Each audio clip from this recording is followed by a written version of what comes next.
ನಿಮ್ಮ ಬಳಗ ಸೇರಿದರೆ ಸಂಸಾರಸ್ಥರಾಗಿದ್ದಾರೆ. ಗೆಳೆಯನ ಒಂದು ಮದುವೆ ವಿಚಾರ ಬಗ್ಗೆ ಹೇಳೋದಾದ್ರೆ ಅದು ನಾನು ಭಾಳ ಅನ್ಕೋತಾ ಇದ್ದೆ. ಈಗ ನಾನೊಬ್ಬ ಹೋದ್ರೆ ಹೆಂಗೆ, ನಾನೊಬ್ಬ ಬಿದ್ದುಬಿಟ್ರೆ ಹೆಂಗೆ, ಎಲ್ಲರನ್ನು ಬೀಳಿಸ್ಕೋಬೇಕಲ್ಲ ಅಂತ. ಸೊ ಸ್ವಲ್ಪ ತಡ ಆಯಿತು, ಬಟ್ ಆ ಬೀಳಿಸ್ಕೊಳ್ಳೋದ್ರಲ್ಲಿ ಯಶಸ್ವಿ ಆಗಿದ್ದೀನಿ. ಡೆಫಿನೆಟ್ಲಿ ಅದೊಂದು ಒಳ್ಳೆ ಅಂದರೆ ದಂಡಿತ ತುಂಬ ಒಳ್ಳೆ ಹುಡುಗಿ, ಒಂದು ಒಳ್ಳೆ ಜೋಡಿ, ಒಂದು ಒಳ್ಳೆ ಜೀವ ಸಿಕ್ಕಿದೆ ಅವನಿಗೆ. ಸೊ ಡೆಫಿನೆಟ್ಲಿ ಅವನು ತುಂಬ ಚೆನ್ನಾಗಿರ್ತಾನೆ ಅನ್ನೋ ನಂಬಿಕೆ ಇದೆ. ಸೊ ನಮ್ಮ ಡಾಕ್ಟ್ರು ತುಂಬ ಚೆನ್ನಾಗಿ ನಮ್ಮ ಆ್ಯಕ್ಟ್ರನ್ನ ನೋಡ್ಕೋತಾರೆ, ನಮ್ಮ ಆ್ಯಕ್ಟ್ರು ತುಂಬ ಚೆನ್ನಾಗಿ ಡಾಕ್ಟ್ರನ್ನ ನೋಡ್ಕೋತಾರೆ. ಮೇ ಬಿ ನಿಮ್ಮ ಸಿನಿಮಾ ಮಾಡೋಗ್ಲೆಲ್ಲ ಏನಾದ್ರು ಒಂದು ಈ ಥರದೊಂದು ಲಕ್ಕಿಯೆಸ್ಟ್ ಮೂಮೆಂಟ್ಸ್ಗಳಾಗ್ತಾನೆ ಇದೆ ಅಂತ. ಏನೋ ಗೊತ್ತಿಲ್ಲಪ್ಪ, ಅದು ಹೆಂಗೋ ತಾನೇ ತನ್ನಾಗ ಆಗ್ತಾವೆಲ್ಲ. ಆಮೇಲೆ ಇವು ಯಾವ ಪ್ಲ್ಯಾನ್ ಮಾಡೋಕ್ಕಾಗಲ್ಲ, ಜೀವನ ಎಲ್ಲ ಪ್ಲ್ಯಾನ್ ಮಾಡೋಕ್ಕಾಗಲ್ಲ. ಟಗರ್ ಪ್ಲಾನ್ ಮೇಲೆ ನನ್ನ ಮದುವೆ ಆಯಿತು ಅಂದರೆ ಯಾವುದನ್ನು ಯಾರು ಪ್ಲ್ಯಾನ್ ಮಾಡೋಕ್ಕಾಗಲ್ಲ, ಅದು ತಾನೇ ತಾನಾಗಿ ಗಡ್ಸೋವಂಥವು ಲೈಫಲ್ಲಿ ಆಗ್ತವೆ. ಮದುವೆ ಮಾಡಿಸ್ಬೇಕು. ಯಾಕ್ರಿ ಮದುವೆ ಆಗಲ್ವಾ? ತುಂಬಾ ಲೇಟ್ ಆಗುತ್ತೆ. ಈಗ ಕಾಮಿಡಿ ಸಿನಿಮಾಗಳಂದ್ರೆ ಡಾಲಿ ಅವ್ರಿಗೆ ತುಂಬಾ ಇಷ್ಟನಾ ಅಂತ? ಯಾಕಂದ್ರೆ ಈ ಸ್ಕ್ರಿಪ್ಟ್ ಕೇಳಿ ಅವ್ರಿಗೆ ಎಕ್ಸೈಟ್ ಆಗಿ ಸಿನಿಮಾ ಮಾಡ್ಬೇಕಂತ ಅನ್ಸಿದ್ದು ಯಾಕೆ? ಅವನಿಗೆ ಕಾಮಿಡಿ ಅಂದ್ರೆ ಭಾಳ ಇಷ್ಟ. ಇನ್ಫ್ಯಾಕ್ಟ್ ಅವನಿಗೆ ಕಾಮಿಡಿ ಸಿನಿಮಾ ಮಾಡ್ಬೇಕು ಅನ್ನೋದು ಭಾಳ ಆಸೆ ಇದೆ. ಎಲ್ಲೋ ಬಂದು ಇಲ್ಲಿ ಸಿಕ್ಕಾಕೊಂಡ್ಬಿಟ್ಟೆ ಈ ಥರ ಆ್ಯಕ್ಷನ್ ಅಂತ ನನಗೂ ಕಾಮಿಡಿ ಮಾಡಬೇಕು ಅಂತ ಆಸೆ ಅಂತ ಅವ್ನು ಯಾವಾಗ ಹೇಳ್ತಿರ್ತಾನೆ. ಅದು ನೆಕ್ಸ್ಟ್ ಸಿನಿಮಾಗಳಲ್ಲೂ ಅದು ಐ ಮೀನ್ ಆ ಹ್ಯೂಮರ್ ಜೊತೆಗೆ ಮಾಡೋಂಥ ಸ್ಕ್ರಿಪ್ಟ್ಗಳೇ ಅವ್ನು ನೆಕ್ಸ್ಟ್ ಸಿನಿಮಾಗಳು ಆರಿಸ್ಕೊಂಡಿರೋದು. ಸೊ ಇಲ್ಲಿ ಅವ್ನು ಭಾಳ ಇಷ್ಟ ಇದೆ. ಸೊ ಆಮೇಲೆ ಬೇಸಿಕ್ಲಿ ಅವನು ಒಂದು ಒಳ್ಳೆ ಸ್ಕ್ರಿಪ್ಟ್ ನೋಡಿದಾಗ ತುಂಬ ಎಕ್ಸೈಟ್ ಆಗ್ತಾನೆ. ಮೀನ್ ಇದು ಅವನು ಸ್ಟಾರೋ ಅಲ್ವೋ ಅದು ಅನ್ನೋದು ಸೆಕೆಂಡ್ರಿ, ಒಂದು ಒಳ್ಳೆ ಕಂಟೆಂಟ್ ನೋಡಿದಾಗ ತುಂಬ ಎಕ್ಸೈಟ್ ಆಗ್ತಾನೆ. ಸೊ ಅದಕ್ಕೋಸ್ಕರನೇ ಈಗ ಇನ್ನೂ 2 ಸಿನಿಮಾಗಳು ಆಲ್ರೆಡಿ ರೆಡಿ ಆಗ್ತಾ ಇದ್ದಾವೆ ನಮ್ಮ ಸಿನಿಮಾ ಅಲ್ದೇನೆ. ಸೊ ಆಮೇಲೆ ಪ್ರೊಡ್ಯೂಸರ್ಸ್ ಆಗ್ಬೇಕಂದ್ರೆ ಬರೀ ದುಡ್ಡಷ್ಟೇ ಇರಬಾರ್ದು, ಅವ್ರಿಗೆ ಬರವಣಿಗೆ ಇದೆ, ಅವ್ರ ಆಕ್ಟ್ರು, ಅವ್ರು ಡೈರೆಕ್ಟು ಮಾಡ್ಬೋದು, ಅವ್ರಿಗೆಲ್ಲ ಎಸೆನ್ಸ್ ಇದೆ. ಸೊ ಒಂದು ಪ್ರೊಡ್ಯೂಸರ್ ಆಗ್ಬೇಕಂದ್ರೆ ಇದೆಲ್ಲ ಗೊತ್ತಿರ್ಬೇಕು, ಅವಾಗಲೇ ಒಂದು ಒಳ್ಳೆ ಸಿನಿಮಾ ತೆರೆ ಮೇಲೆ ಬರೋಕ್ಕೆ ಸಾಧ್ಯ. ಇನ್ನು ಮತ್ತೊಂದು ಬಿಗ್ಗೆಸ್ಟ್ ಸರ್ಪ್ರೈಸ್ ಅಂದರೆ 2 ಸಾಂಗ್ ರಿಲೀಸ್ ಆಗಿದೆ, 2 ಸೂಪರ್ ಹಿಟ್ಟು. ಒಂದು ಜಗ್ಗೇಶ್ ಸರ್ ಆಡಿರೋದು ಮತ್ತು ರಂಗಾಯಣ ರಘು ಸರ್ ಡ್ಯಾನ್ಸು ಮತ್ತು ನಿಮ್ಮ ಕಾಂಬಿನೇಷನ್.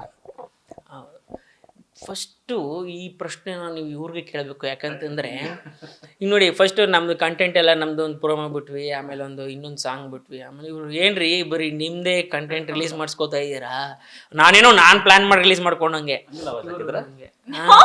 ಆಮೇಲೆ ಈಗ ಅವ್ರ ಸಾಂಗ್ ರಿಲೀಸ್ ಆಗಿದೆ. ಸೊ ಈಗ ಅವ್ರ ಖುಷಿ ಉತ್ತುಂಗದಲ್ಲಿದ್ದಾರೆ. ಸೊ ಈಗ ನೀವು ಅವ್ರನ್ನ ಕೇಳಬೇಕು ಈ ಪ್ರಶ್ನೆನ. ಎಷ್ಟು ಮದನ ರೀ, ಎಸ್ಪೆಷಲಿ ತುಂಬಾ ಖುಷಿ ಇದೆ. ಅದು ಒಂದು ಹೀರೋಯಿನ್ನ ವರ್ಣಿಸೋ ಒಂದು ಸಾಂಗ್ ಇರ್ಬೋದು.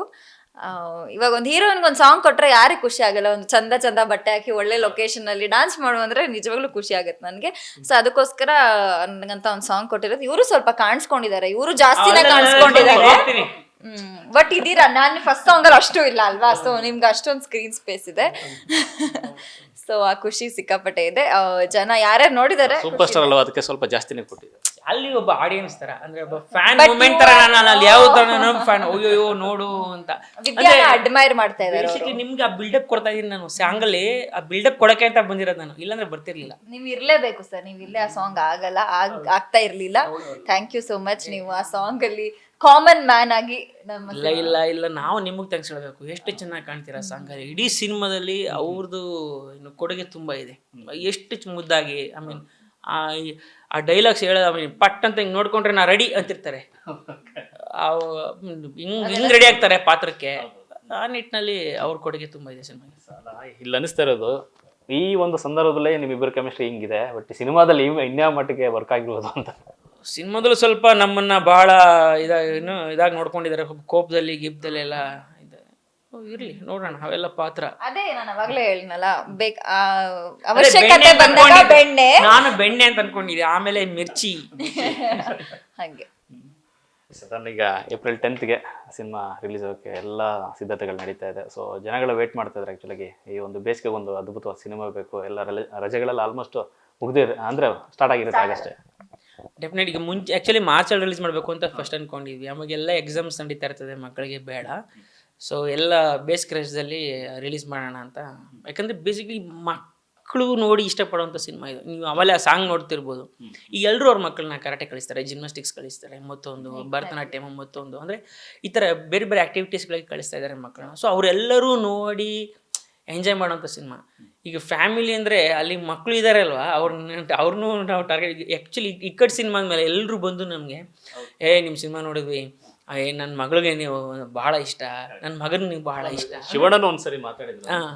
ಅಂದ್ರೆ ಮಕ್ಳಿಗೆ ಇಷ್ಟ ಆಗೋದು, ಮಕ್ಳಿಗೆ ಇಷ್ಟ ಮಕ್ಳಿಗೆ ಇಷ್ಟ ಆಗ್ಬೇಕು ಸಿನಿಮಾ. ಅಂದ್ರೆ ಅವ್ರನ್ನ ಎಲ್ಲೋ ಕಡೆ ನಾವು ಕಡೆಗಣಿಸ್ಬಿಟ್ಟಿದ್ದೇವೇನೋ ಅಂತ. ಸೊ ಅವರು ಕೂಡ ಥಿಯೇಟ್ರ್ ಬಂದು ಸಿನಿಮಾ ನೋಡ್ಬೇಕಲ್ಲ, ಅವರು ಕೂಡ ನಮ್ಮ ಆಡಿಯನ್ಸೇ ಅಲ್ವಾ.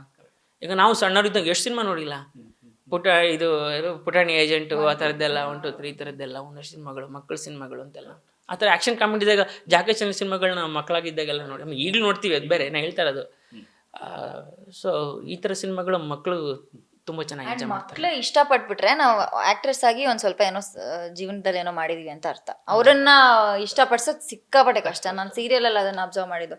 ಮಕ್ಳು ಬಂದು ಮಾತಾಡ್ಸೋರು ಓಕೆ ಪರವಾಗಿಲ್ಲ, ನಾನು ಸ್ವಲ್ಪ ಏನೋ ಮಾಡಿದೀನಿ ಫಸ್ಟ್ ಇದ್ದೀವಿ ಅದು ಬಂದು ಮಾತಾಡಿಸ್ತಾರೆ ಅಂತ.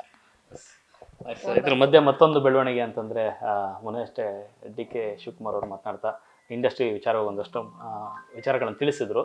ಅದಕ್ಕೆ ನಿಮ್ಮ ರಿಯಾಕ್ಷನ್? ಅಂದರೆ ಒಂದು ನೀವಿದನ್ನ ಅವರು ಸ್ಟಾರ್ ನಟರು ಅನ್ನೋ ಥರ ಹೇಳಿದ್ದಾರೆ. ಸೊ ಇದನ್ನ ನೀವು ಬಹುಶಃ ಸ್ಟಾರ್ ನಟರಿಗೆ ಹೇಳಿದ್ರೆ ತುಂಬ ಚೆನ್ನಾಗಿ ಉತ್ತರ ಸಿಗುತ್ತೆ. ಇದಕ್ಕೆ ನಾವು ಭಾಳ ಕಿರಿಯರು ಇದಕ್ಕೆ ಏನು ಪ್ರತಿಕ್ರಿಯೆ ನೀಡೋದಕ್ಕೆ. ಆಮೇಲೆ ಯಾರಿಗೂ ಹೋಗ್ಬಾರ್ದು ಅನ್ನೋದು ಏನಿರಲ್ಲ, ಎಲ್ಲ ಕಲಾವಿದರಿಗೂ. ಈಗ ನಾನು ಅಲ್ಲಿಗೆ ಹೋಗದೆ ಇದ್ರೂ ಬಹುಶಃ ನಾನು ಫಿಲ್ಮ್ ಫೆಸ್ಟಿವಲ್ಗೆ ಹೋಗ್ತೀನಿ. ನಾನು ಮೊದಲಿಂದ ಹೋಗಿ ಬಂದಿದ್ದೀನಿ.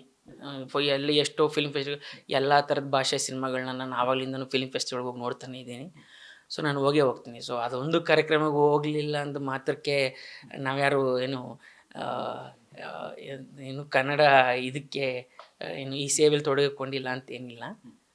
ಸೊ ಗೊತ್ತಿಲ್ಲ, ಇದೇನೋ ಸಣ್ಣದೊಂದು ಮಿಸ್ಅಂಡರ್ಸ್ಟ್ಯಾಂಡಿಂಗು. ಇದಕ್ಕೆ ಬಹುಶಃ ದೊಡ್ಡವರು ಉತ್ತರ ಕೊಡ್ತಾರೆ, ನಾನು ಅಷ್ಟು ಹೇಳಕ್ಕೆ ಸಾಧ್ಯ.